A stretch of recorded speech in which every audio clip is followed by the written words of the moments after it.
What's up, hockey fans? Welcome to the Wraparound, brought to you by the Hockey News and presented by Sticks.com.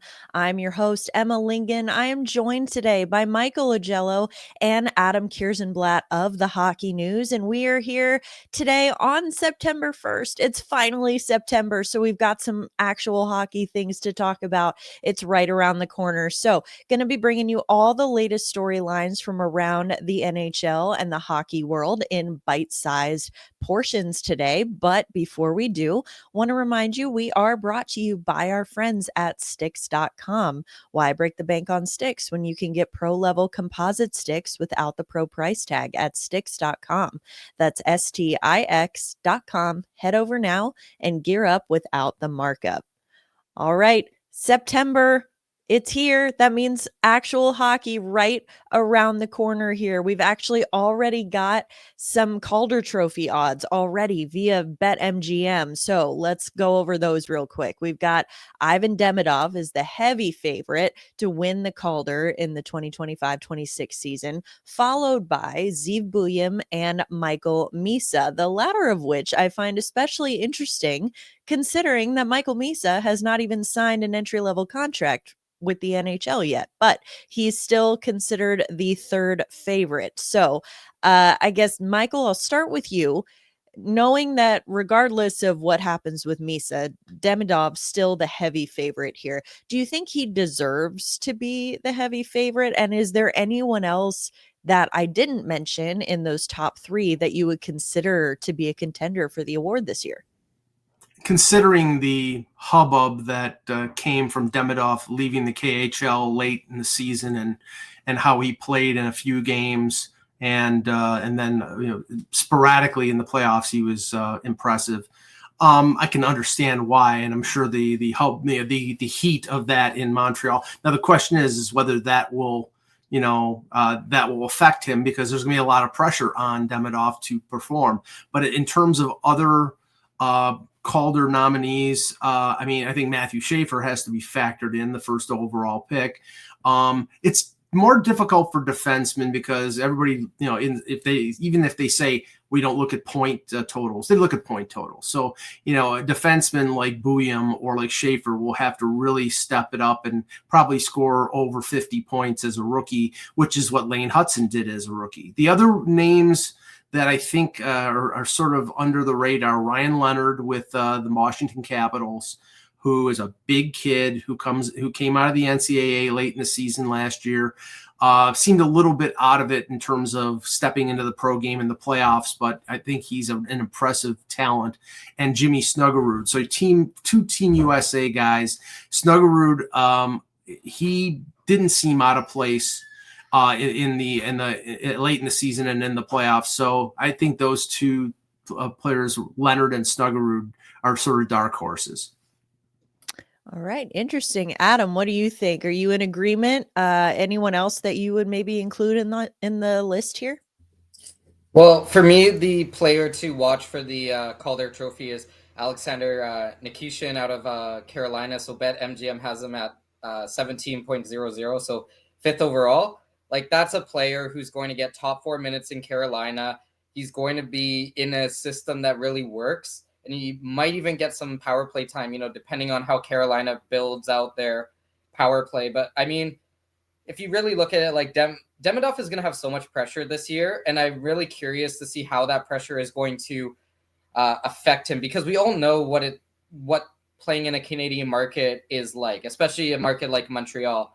And you could be the most, calm player, the player that nothing ever gets to you, and then you have the opportunity to play in Montreal, especially as a player who, is not even 20 yet. Like that is a lot of pressure, and especially because you're going to have a lot of fans, a lot of media being like, well, this guy's going to play on the top line. He's going to play on the top power play. Like, what happens if he doesn't record a point in 5 or 6 games, which is normal for rookies? Like, we're not seeing guys like, McDavid or Eichel, like these guys that are putting up massive points early on in their careers. Like, a lot of the time, it takes a little bit of time for rookies to become those point per game players. So I think Demidov is going to have a really good year, but if you're looking at a Calder pick right now from like kind of like a dark horse, it's got to be Nikishin out of Carolina. That's a good one too. I had forgotten about him. So yeah, definitely lots of young names to keep an eye on here around the NHL heading into this season. Speaking of those younger players, since we have Adam here today, I do want to talk a little bit about the junior hockey landscape here. I mean, there are some teams that have seen some serious roster turnover this summer, with players not only graduating to the AHL, but also now you've got players who are going to be leaving for the NCAA. That's a new development this year. So definitely seeing a lot of turnover there. One example, Medicine Hat, the Tigers, they won the WHL championship, made it all the way to the Memorial Cup final, but now they've lost two of their best offensive players in Caden Lindstrom and Gavin McKenna. So now, like looking at the landscape of the WHL as a whole, Adam, which team do you think looks to be the early championship favorite heading into this season now? Well, it's going to be interesting to see how the WHL plays out because, yeah, as you mentioned, there was a lot of players that were lost. Like even a guy like Ryder Ritchie, he's no longer going to be with Medicine Hat. Like Calgary Hitmen, they're in three of their top four defensemen are gone this year, and Yakimchuk, Kalen Parker, and Sawyer Minio. Like these are all NHL drafted prospects. But what you've seen is that there's a lot of players who would have gone the BCHL, AJHL, even US development team route that are coming in. So you're basically losing older players, but you're gaining a lot of young players. So if you're looking for a team to really watch this season, it's got to be the Spokane Chiefs. Like Spokane was a team that went to the WHL final last year. And they didn't really lose like a ton of their top end talent. Like the big question is what's going to happen with Berkeley Cadden, because Cadden is going to get that trial with Seattle. Like that's already been announced by Ron Francis and the team there. So if he comes back, that's a massive, situation or massive addition for Spokane. And they already have Mathis Preston. He's going to be a top 10, top 15 pick this year. They got Carter Easler, who might be one of the first goaltenders going out. They have a lot of young talent coming into that Spokane team that learned how to play in the playoffs last year off of that long run. So if you're definitely looking for a team that is going to have a really strong year, it's going to be all about the Spokane Chiefs this year. All right. Mike, any predictions on your part? Any teams that you think we should be keeping an eye on this WHL season? Yeah, I'm putting on my turban to be Karnak the Magnificent here. I mean, this is the thing, and it goes across the, not only the WHL, the OH, but the OHL and the Q as well. Nobody knows what the hell is going to happen because of the factor of the NCAA and all these players going out. I mean, I could say, well, you look at the standings from last year and, Victoria or Prince Albert or Everett, these are teams that would be, challenging for the best team in the WHL. But we don't know. We don't know how the defections, how the graduations for all those teams will affect what they do. Now, my WHL insider, it was telling me that the Kelowna Rockets, who dumped a few players at the deadline last year and compiled a bunch of draft picks, who are hosting the Memorial Cup next year, they may be a team, since they have a guaranteed spot in the Memorial Cup, they may be a team that will add significantly before this year's deadline. So I'll go with that one. Great research as always. But like you said, I mean, we never really know. We don't really know this year. This is uncharted territory now with the added wrinkle of players, like you said, defecting and going to the NCAA. We really don't know what to expect here. So this will be a very interesting year in the junior hockey landscape. Switching gears a little bit here, I think this is a fun one. I talked about how September means hockey is right around the corner. It also means that football, American football, has arrived, and a first round pick by the Chicago Blackhawks this year, Mason West, actually threw 4 touchdowns to start his senior season with Edina High School's football team. His team won the game 49-21. So heading into the NHL draft, it was known that West, 18 years old, was going to play football in the fall before joining the Fargo Force of the USHL later in the season. So he's now fulfilling that promise. He's playing football. Mike, do you think that there should be any concern on the part of the Blackhawks that one of their top prospects is committing time to playing both sports at such a high level right now? I think there was a concern at the combine. Now we don't know what teams asked West, but we know that reporters who, and I was one of them in the scrums at the combine in Buffalo, he was asked about playing football and whether he had made a decision or whether he could do both. I mean, there's a long history. I mean, Tom Glavine was drafted by the LA Kings, and he was a Hall of Fame baseball pitcher. I mentioned before we started recording Charlie Ward, who was a quarterback at Florida State and ended up being a point guard for the New York Knicks. Well, you really can't do both when it comes to football and hockey, which are going on at the same time. Deion Sanders did the same thing, Bo Jackson. But in this instance, West scored 27 goals in high school last year, and as you mentioned, he went to the USHL. At a certain point, he's going to have to make a decision, and it's just a question of what that's going to be. If he has an opportunity to go to a big school as a quarterback, I have a feeling that the Chicago Blackhawks are going to lose out on a guy who they drafted at the end of the first round. But they have so many prospects. I think they figured it was a risk worth taking to draft a guy who's 6'6" and 215 pounds and hope that he decides on hockey rather than football. Yeah, it's interesting. Not only the time commitment, I think, between the two sports, but also the risk of injury, too, now that you're adding in this other sport. I mean, I know this year the LA Dodgers had drafted a pitcher who also happens to be in the competition to be the starting quarterback at the University of Missouri. He played in their first football game of the year and is now out indefinitely because he suffered a knee injury. So that's always something that you have to factor in as well. I mean, Adam, what do you think? Do you think that do you think that this was a good roll of the dice by Chicago, or should they maybe have, put their eggs in another basket? Well, I mean, just from a player perspective, it makes sense, like why he was drafted where he was. Obviously there's risk. Like we talk about when players are growing up and they're in their younger ages, before that 15, 16, 17-year-old seasons, like it's good to have multiple sports and it's good to have sports in different years, times of the year. So like a lot of times you'll see baseball and hockey, and that also helps with, there are some things that can help playing baseball because you work on your reaction time, you work on your reflexes, things like that, and that can translate to hockey. But yeah, it's a massive risk. It's massive risk for the organization. Like a good example that's non-hockey related is Kyler Murray from the Arizona Cardinals.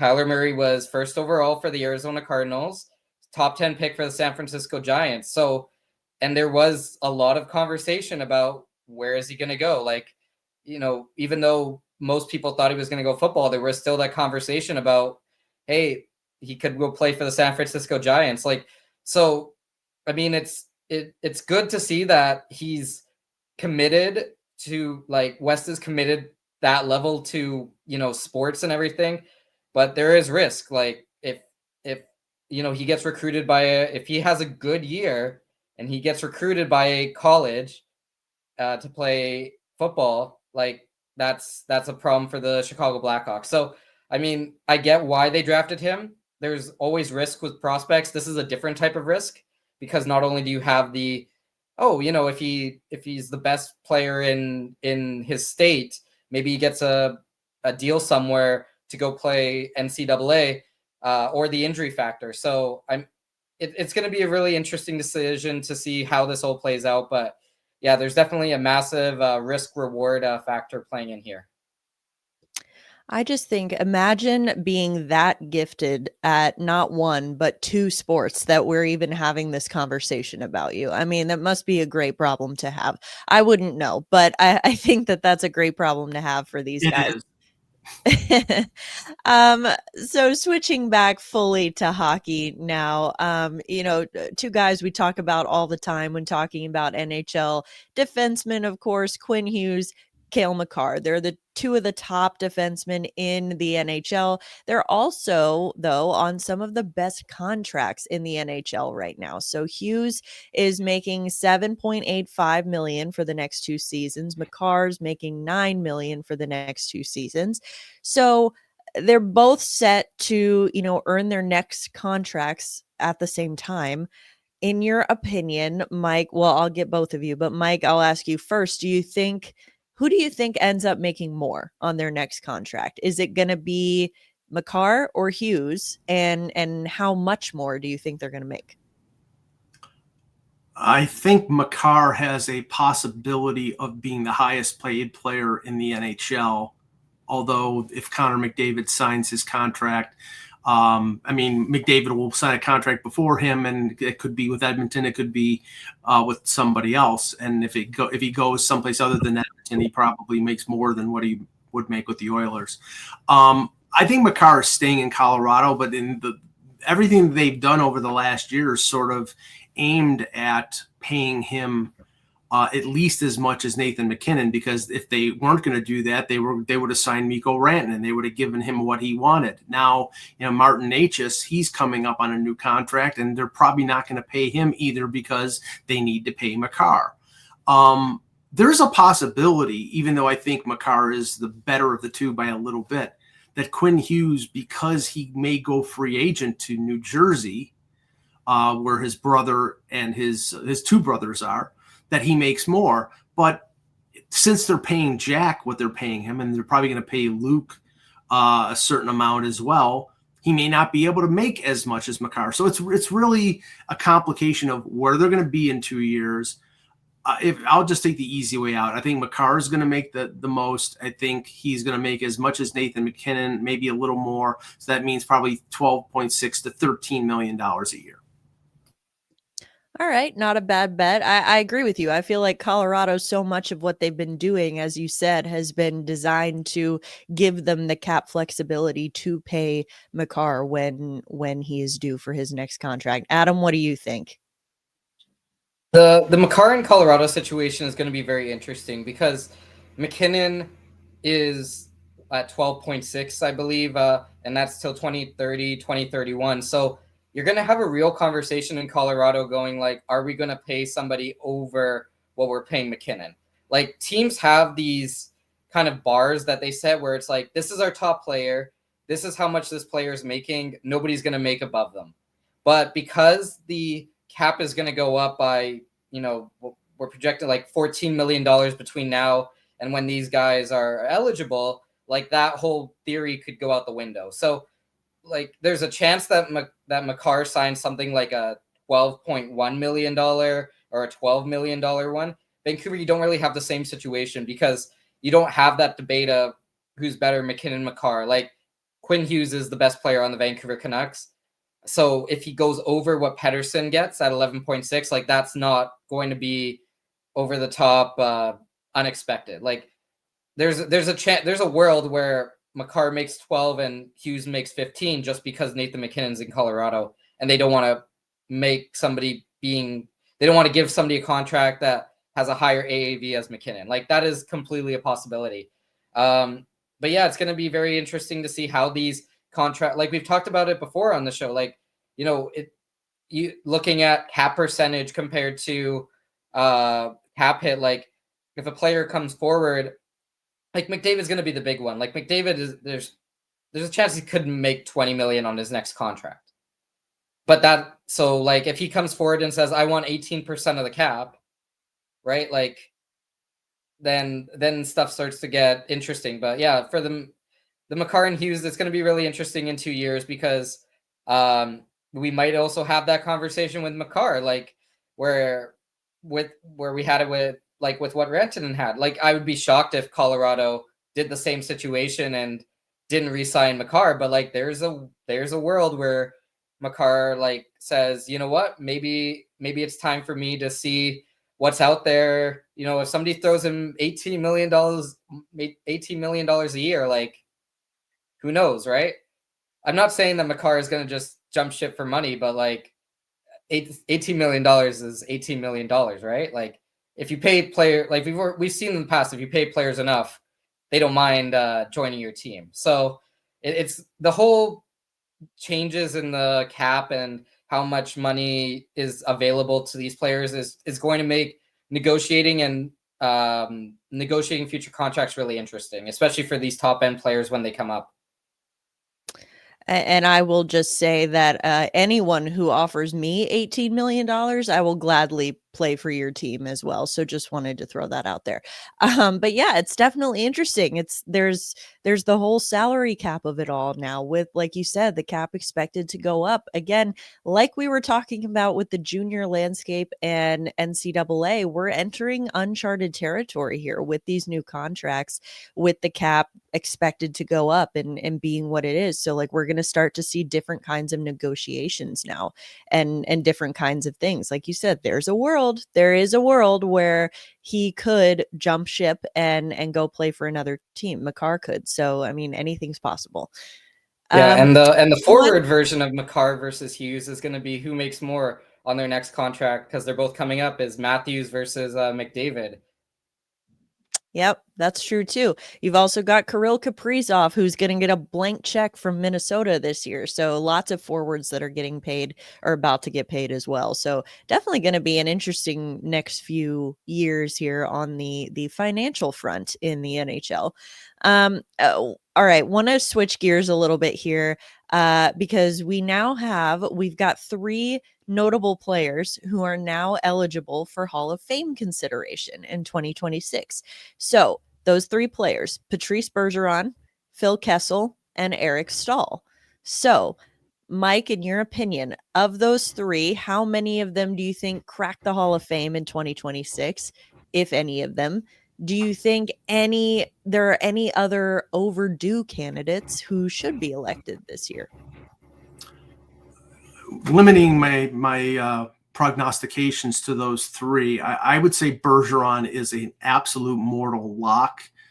This is a guy who won a World Junior, a World Championship, two Olympic gold medals, a Stanley Cup, and they basically should rename the Selke the Bergeron because he won it so many times. He's an incredible two-way player, and I would be stunned if he's not a first ballot guy this year. I think Kessel and Stahl will eventually get in. Kessel had the long consecutive game streak. He won 3 Stanley Cups, although the third one was as a extra player with Vegas, but he won the 2 with Pittsburgh and was a big contributor to the Penguins being able to win consecutive cups. And Eric Stahl, he over 1,000 points, won a cup when he was a young player in 2006. I think he's Hall of Fame worthy. The funny thing is, like, the go-to in terms of who is overdue has been Alexander McGillney for years, and finally they let him in this year. I will go with one that I've been talking about for a while, and I know somebody else that is a longtime sports reporter and commentator has championed Lauren Shabbat, a longtime old-time goaltender in the, I think it was 20s and 30s, who played for the Rangers and Toronto Maple Leafs. His Hall of Fame stats are fantastic, and he's sort of been overlooked because he's a player who played 80, 90 years ago. So that's somebody who I would champion as somebody who should get in eventually. All right. Well, Adam, what do you think of the three, Bergeron, Kessel, Stahl? Do you think any of them make it into the Hall in 2026? And which ones? I think the only player who gets in of those three is Bergeron. Like as Mike said, like he's one of the greatest defensive two-way centers in NHL history. Like that's just an easy one. I'm not sure if Kessel or Stahl make it in. Like this might be one of those we're talking like 5 or 6 years down the line, where like somebody just brings them up, and then like sometimes it takes time for people to really appreciate a player's career, and also taste of induction change based off of the induction committee, because it is a committee that rotates. you only have a certain amount of years on the committee. So as the newer players or as the newer induction team comes in, maybe we see a little bit of a different way that they do the inductions. But, to talk about players who should be in, you look at Ryan Miller, like that's one of the greatest U.S. goaltenders of all time. And Sergei Gonchar, like Gonchar was one of the top 20. You could argue that Gonchar is a top 20 defenseman in NHL history. He's not yet in the Hall of Fame. He's got the points. He's got the Stanley Cup. He's got the international success. Like, this is a guy, I know that he doesn't have necessarily the hardware, but also when you're, constantly going up against Nick Lidstrom for awards, like, good luck, right? And I think that's also an important thing, like, to remember, is that sometimes there were just players who dominated eras, and therefore players who were really good never got an opportunity to win an award. And then the other one that I think people have kind of talked about a little bit is Tkachuk. He had a pretty good NHL career. That one's more on the fence of maybe it takes a little bit more time for him to get in, but like that's another name maybe to look into the future that will be brought up a couple times. Emma, the one thing about the Hall of Fame is that, a few years ago, they had ignored goaltenders for a long time. And then all of a sudden in one year, they put Mike Vernon, who had won a couple Stanley Cups. They put Tom Barrasso, who had won a couple Stanley Cups. I said Shabbat, but the more modern goaltender who has been overlooked time and again, and it's a travesty, is Curtis Joseph. And I don't know how he is not in the Hall of Fame at this point. I know he had a ton of losses because he played with a ton of sort of average teams, but the way he played in St. Louis, in Edmonton, and Toronto, my God, this guy was a phenomenal goalie. So he should be in the Hall of Fame.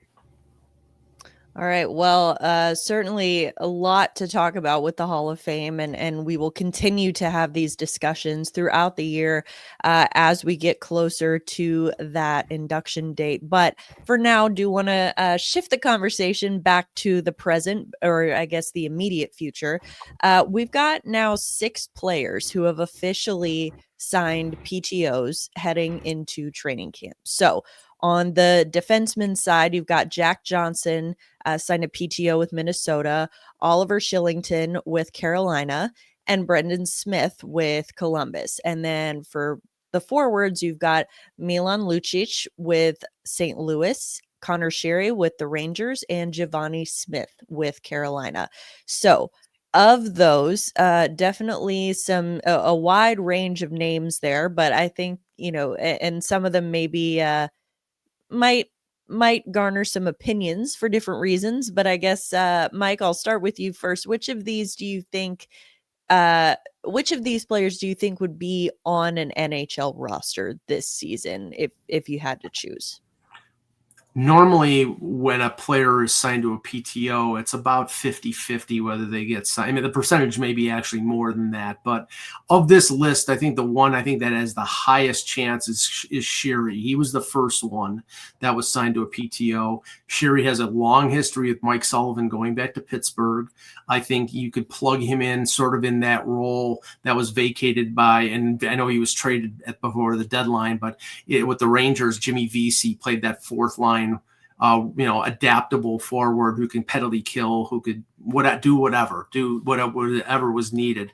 I think Sherry is pretty much a lock to make the Rangers. The rest of them, I mean, it's sort of hit and miss. I'm still surprised that Lucic got signed after everything that happened in Boston. I'm really surprised that somebody went down that road. The other ones, I think it's sort of hit or miss. I mean, Johnson has been hanging on for his career the last few years and has gone a number of different places. Brendan Smith, sort of the same thing. So I think, pretty much it's a flip of the coin whether the rest of them gets signed to a 1-year deal. Yeah, Adam, what do you think? Especially with Lucic, I agree. Very interesting, surprising. Not only with his history. I mean, he's also 37 years old. So, just I don't know. Any thoughts there on which of these players you think will actually make an NHL roster? I think in the end that you're going to see 2. I think Brendan Smith, because Columbus has such a young defense core. Like, I don't know how ready they are to, push some of those younger defenders into the lineup. So if you have Brendan Smith as like a seventh, like that's great. As he can play those bottom 6 minutes if there's injuries. And I also think Shillington is going to sign a contract, but I don't think it's going to be with Carolina. I think he's going to have, because I think Carolina's defense is deep enough that it's not going to work. Like, he needs an opportunity to play, but I feel like teams are going to watch him in the preseason, watch him in training camp, and somebody is going to give him an offer. It might also be a situation where Shillington signs an AHL deal and then gets signed to an NHL contract once injury hits, because I don't think people remember how good Shillington actually is because he's had too many injuries. But like, this is a really solid defender. He can move the puck. He can play bottom pair minutes if you need him. So I think that that's a player who might, go to Carolina on a PTO, but leave and start the NHL season somewhere else, which we've seen before. We have seen it before. That'll be interesting. So, you talked about how obviously Carolina's defense, it's a little too deep for that to work there. There are going to be a lot of positional battles as we head into training camp throughout the league. But I want to focus as we wrap up here on one position in particular, and that is goaltending. So, Mike, in your opinion, which team do you think is going to have the most interesting goaltending battle heading into training camp this year, and why? I think that there are two teams. Columbus with Jet Greaves and Elvis Merzlikins. Now, Merzlikins has not been good the last couple of years. He's been inconsistent. Greaves came up late in the season and played really well. It's a question of whether he can be a number one. So I think there'll be a battle there. And I think the Toronto Maple Leafs with Stolarz and Wall, because Wall was the goalie who took over for an injured Stolarz and played very well in the playoffs. That the team in front of him didn't play very well. But and the problem with Stolarz has not been ability, it's been availability. And I think that if Wall is healthy, that he should be the number one over Stolarz. Those are some good ones. Adam, what do you think? Final thoughts here.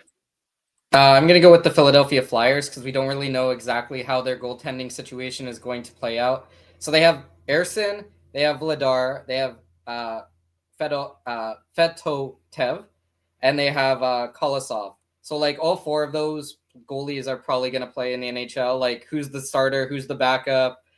Are they going to have a third string goalie? Are they going to send one of these are they going to send somebody to the AHL and they're going to end up taking over the net? Like, it's it's going to be really interesting to see how Philadelphia goes. And then there's the whole, like, are they going to trade for a goalie? Like, what's like, Philadelphia as a team is just very interesting because there's just so many dynamics that are going on. You have like the Zegras versus and Tocchet situation. You have Michkov and Tocchet. Like, you have, what is their forward group going to look like? What is their defense going to look like?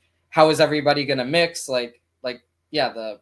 The new coaching staff. So I think Philadelphia is going to be very interesting. And I think the goaltending battle during training camp is going to be one to watch for sure. All right. Well, I will throw in one third and final option here. I think Utah is going to have an interesting goaltending battle. You've got Ingram, you've got Vejmelka, you've got Vanacek, all NHL experienced goaltenders, and should be an interesting battle there as well. So goaltending battles aplenty around the league, and definitely something that we'll be keeping an eye on as we head into training camp, which is actually not that far away. We finally made it to the month of September. Training camp starts in just a couple weeks here. So we will be here every week bringing you all the latest and greatest storylines from around the NHL on the Wraparound. That's going to do it for today's episode. Thank you again, as always, for joining us, talking some hockey today. Thank you again to Sticks.com for sponsoring us. We will be back with an all-new episode next week. For Michael Augello and Adam Kierszenblat, I'm Emma Lingan. This is the Wraparound, and we will see you next time.